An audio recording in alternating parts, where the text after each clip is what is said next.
Once they were home only to the gypsies. Now caravans house tens of thousands of Australian families. Some are there by choice, most are not. Lack of public housing and a lack of money has forced them to choose a lifestyle they say makes them second best in the eyes of society. But most of all, they claim it's a lack of rights, which is turning their lives into a nightmare and leaving them at the mercy of the whims of park owners and managers. But their claims of injustice and mismanagement have met with an angry reaction from park managers who say the only people to experience the unpleasant side of van life are the bad eggs who bring the trouble with them. As the bickering continues, the friction is steadily mounting, sparking protest meetings such as this one at Wyong last week, attended by more than 50 tenants. Among them, Gwen Butt, who says her family and her son have been the victims of a harsh manager. We were told as a family to go, to pack our things and go, through petty things, well, what I'd classify as petty, singing in a shower, supposedly looking at a woman's birds, and he wasn't even in the park, pushing his push bike through the park with one foot on the pedal and one foot on the ground. He was told he'd run over somebody. Playing in a games room, supposedly jumping over the table. But witnesses that I spoke to said no, he leant across the table as he was playing pool. But speak to Bob Pack, the manager of the Homeland Caravan Park where the Butts lived, and you get a vastly different story. The final incident was he jumping up on top of the pool table. He's in there with two of his girlfriends. And a chap in the van here seen him jump on top of the pool table. Now, that's something you've done to a pool table. So I chipped him about it. I asked him to ban him from going into the games room for a week. Which I did all the kids. If they play up in there, they're banned for a week. They play up in the swimming pool. Bombing, things like that. Okay, you're banned for a day, you're banned for a week. Depends how serious it was. But there wouldn't be a kid in this park. It hasn't been banned for a day or a week. And they're back in there again, and they're still living here. So they must be happy. But far from a happy ending, Gwen Butt says it's left a nasty mark on her son's life. It's made my son quieter. I didn't know at the time until later that he told me he was frightened.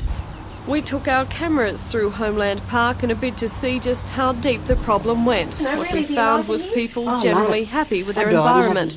Most liked the management, some claimed it could have been better. But what they all agreed on was that lack of protection has them living on tenterhooks.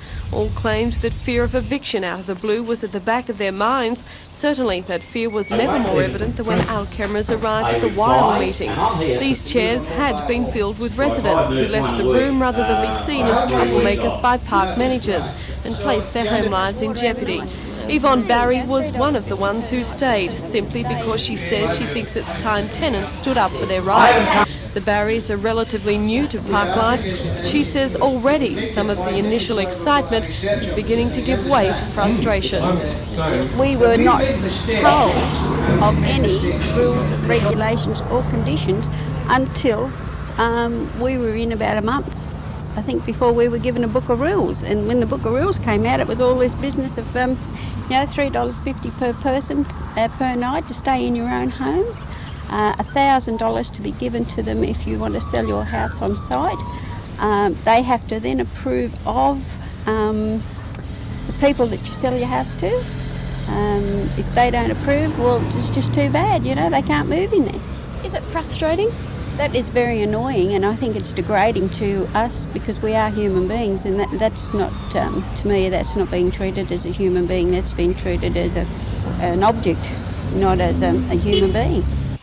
Well, as you can see from the caravan park tenants we have spoken to, there seems to be a wide variation in opinion. Some say it's a great life, others wouldn't wish it on their worst enemy. But what they all seem to agree on is that they have no real rights. There's nothing to protect them, and that's what they're really seeking. Compare the laws governing the eviction of regular housing tenants to those living in parks. The law states the occupant of a home or unit must be given at least 2 weeks to vacate a premises, while a park tenant has got 1 hour before the management can choose between dumping their things in the street or lodging a complaint of trespassing. A lot of people have experienced very short-term eviction. They can be living in a caravan park one day and they can be out on the street the next. And then all the people in the caravan park see that happening to somebody else, and of course it makes them fearful. It makes them try to keep on the good side of the manager, but it's very difficult sometimes to second guess what the manager wants. So you try your best, but you never know whether you're going to be the next to be evicted. Nick Warren of the Central Coast Tenants Advice Service is leading the push to have park tenant meet with officials from the State Housing Department to put their cards on the table. Recently, the department announced changes would be made to the laws governing the rights of park tenants, but residents are fearful unless the department hears them out, they'll still get what they regard as second-rate treatment. This has got to stop. It's got to stop. And people have got to become aware that these people are being treated like they're not bad people. People that live in caravans and that aren't bad people. No way are they bad people. The general public doesn't know what it's like in caravan parks, and the Minister also seems to be completely ignorant of the real facts. He's talked to the industry, but of course the industry gives a fairly rosy view of what it's like, of course, and the residents are concerned that if they're not heard, the legislation won't be appropriate because it doesn't take into account the realities.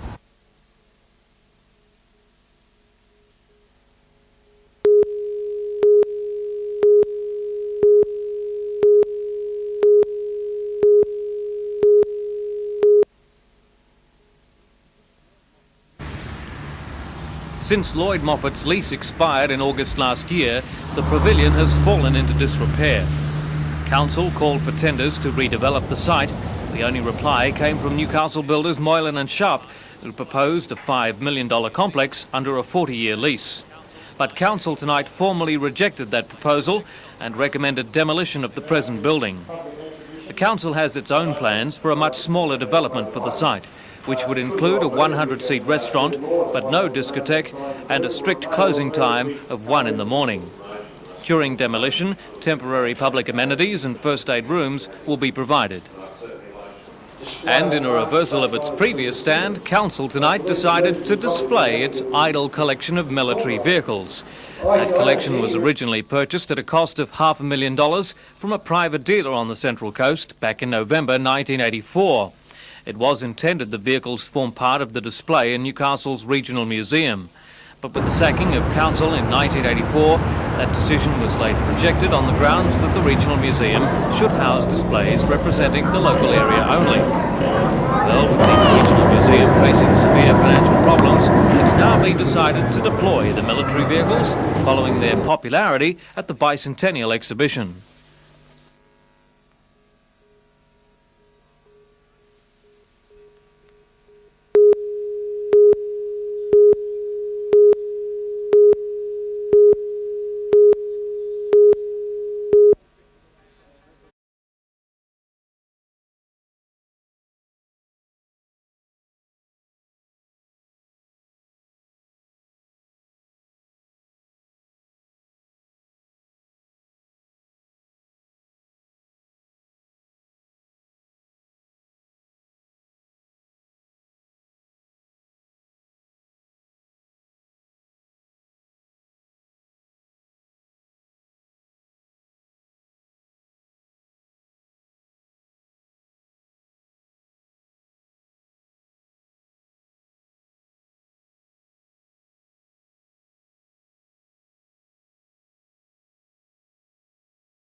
Back behind them by Investor. The next one in there was...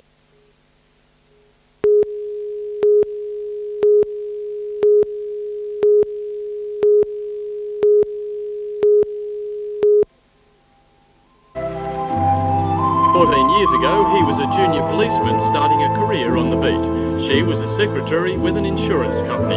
Although they had never met, they did have two things in common. Amazingly, both were born and grew up in the English Midland city of Nottingham and most importantly, both loved ice skating. They skated before work, after work and weekends. Then in 1975, when Jane was just 18 and Chris a year younger, they skated together for the first time. It was very early in the morning, 6 o'clock or something in the morning, because that's the only ice time that's available. And we both came into a cold, dark ice rink in the morning and spent about an hour skating together, and we were very polite to each other. We didn't say much and just listened to the coach that was with us. Yeah, I just remember it was very cold. It wasn't sort of one of those idyllic meetings, really, was it? It wasn't sort of the sun out and the bells ringing or anything like that. It was, in fact, the beginning of a very special relationship. Their progress together was dramatic and reads like a diary of prestigious skating events. In their first year together, Torvill and Dean won England's Northern Championship. In 1978, 11th in their first World Championship. In 1980, 5th place in their first Winter Olympics at Lake Placid. 1981, European and World Champions. 1982, European and World Champions again, and British Champions for the 4th year in a row. Then they realised their ultimate goal. This performance in the 1984 Winter Olympics at Sarajevo won them the first ever perfect scores in ice dancing, a gold medal, and made the young skaters legends in their own time.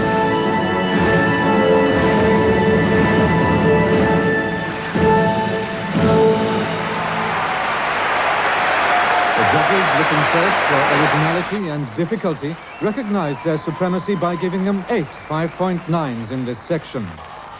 But the marks for presentation were even better. 3 perfect 6s. It was like going into another World Championships, but having said that, we suddenly realised that the media attention and the build-up towards that was far greater, and suddenly over a short period of time, we were sort of broadcast around the world to everybody, and we didn't know then, but it opened up an awful lot of doors for us to be able to do things that we wanted to do, like putting on our own shows and having a company of skaters together. You know, afterwards we can realise what it really did mean for us. The world fell in love with Torvill and Dean in 1984 and was watching when they returned home to Nottingham and a hero's welcome. The couple made good use of their enormous popularity, springboarding off the Olympics into a professional career which has been no less successful. They have toured England, Australia, the US and Canada, often to sell-out audiences. Scenes of fans lining up for hours for tickets are now commonplace. But there have been few complaints about the waits or the prices. Torvill and Dean bring charm and excitement to every performance, and their second Australian tour is no exception.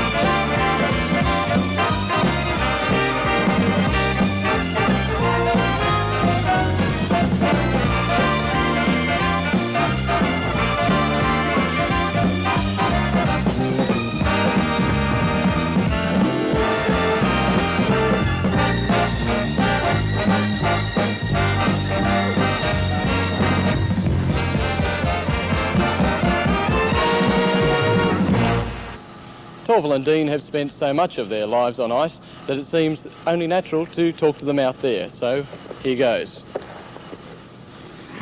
Thanks very much. Well, you two really have spent so much of your time on ice. You must feel a bit like ducks out of water when you're not on ice. Yes, we get most of our accidents walking on the street rather than on the ice, actually. So, yes, it's a bit like that, fish out of water. Well, of course, in most people's minds, it's a single name now, Torvill and Dean. How important is it to each of you that you skate with each other? Well, like you say, I mean, it's a double act, you might say. We enjoy working, in a comedy situation and doing pieces which involve, of course, our ice skating with other people, but most of our work is together, doing duets. Yeah, we wouldn't change now in this sort of stage of our career. We've worked so hard and so long together that we are the best that we can be together. There's also that tag of superstar skaters and known all over the world. Does it make life hard, Jane? No, not at all. I mean, on the contrary, people usually welcome us to their town and things like that. Especially here in Newcastle, people have been really friendly. How's it changed your lives, though? Has it meant it's hard to go down the street at home? It means that we live in a suitcase. Yes. No, it's not hard to go down the street. People are friendly. They say hello, how are you doing, what are you doing? Friendly, basically. It's not that sort of case of having to hide from the public or anything like that now. I agree with him.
The contract to build 12 frigates for the Australian and New Zealand navies is an enormous prize, attracting great interest and intense competition.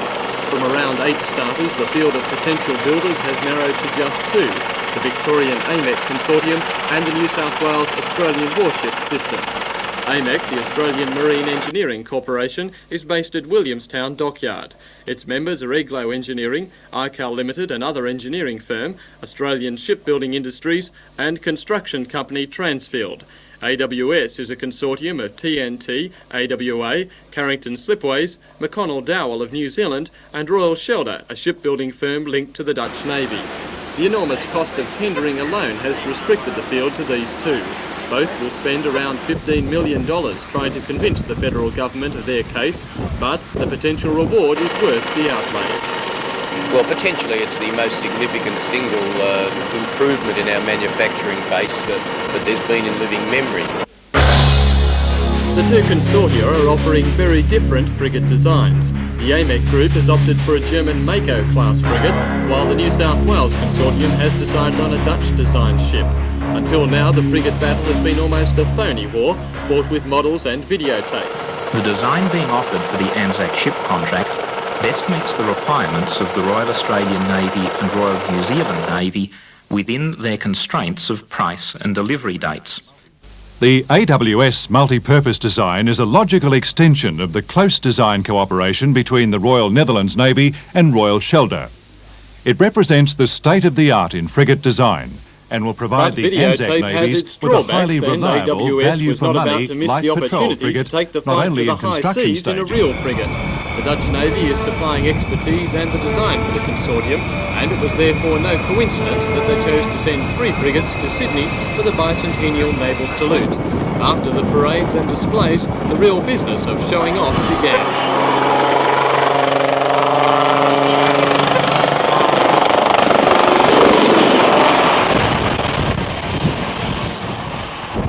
State and federal politicians, high-ranking naval personnel and industry leaders, in short, those AWS most wants to impress, are given a close look, if not at the actual frigate proposed, the nearest thing to it.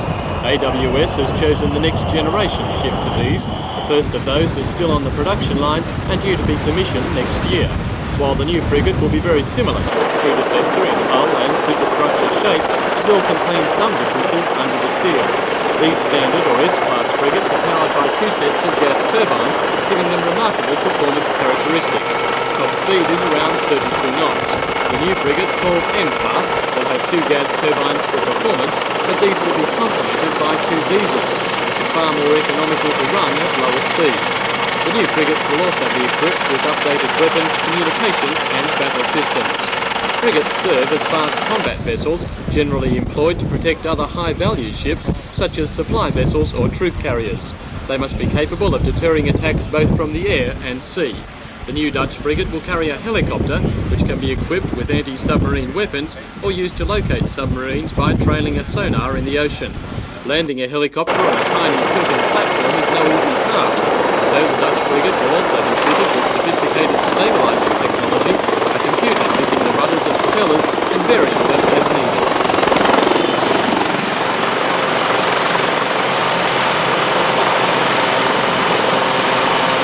Dutch frigates will also be equipped for air defence, carrying surface-to-air missiles and the Dutch-designed goalkeeper gun. When engaged, the goalkeeper is completely automatic, locking onto incoming targets and throwing out a curtain of fire with 4,200 rounds per minute. In many respects, the M-Class differs little from its predecessor, the S-Class. It will have a crew of around 154, a displacement of 3,300 tonnes, a length of 122 metres and a top speed of 30 knots. The first of the S-Class frigates was commissioned in October 1978. The Dutch have learned many lessons in the past 10 years and gained valuable experience, all of which they say has helped them design in the M-Class, the best ship of its type in the world today. I think, yes, absolutely sure, it's the best frigate in the world. This ship, the standard class, is a very proven and good design you've seen, and it can do everything. And we are very proud that we have those S-Class frigates.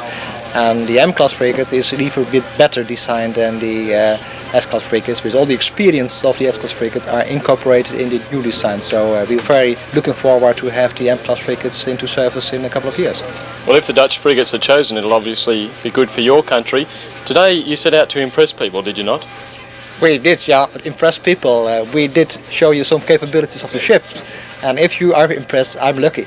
And many were impressed, including Don Leverage of Carrington Slipways. If AWS wins the tender, the slipways will play a large part in the building program.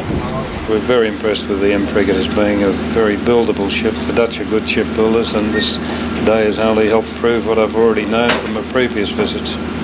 But state-of-the-art naval technology is not cheap. To stay in budget, to produce 12 frigates for $5 billion, both consortia must restrict their costs to $263 million per ship.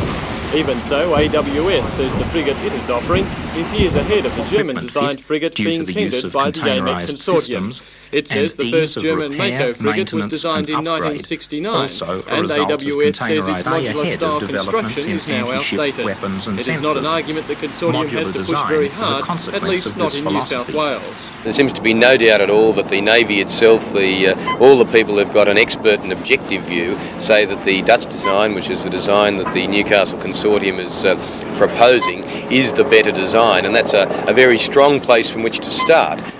Not surprisingly, that conclusion is rejected by the Victorian AMEC Consortium, which says the frigate it is offering, the German Mako, has been updated many times since 1969 and is now a better frigate than its Dutch counterpart. It says the modular system is still the best method of building warships, as parts can be quickly and easily replaced. Although AWS would like to fight the battle in the design field, it admits that will not be possible. The federal government says design will only be one consideration in its ultimate choice, and the Premier says that can't be ignored. What we've got to make sure is that we not only have a better design, but we have what amounts to a better business proposition for the federal government.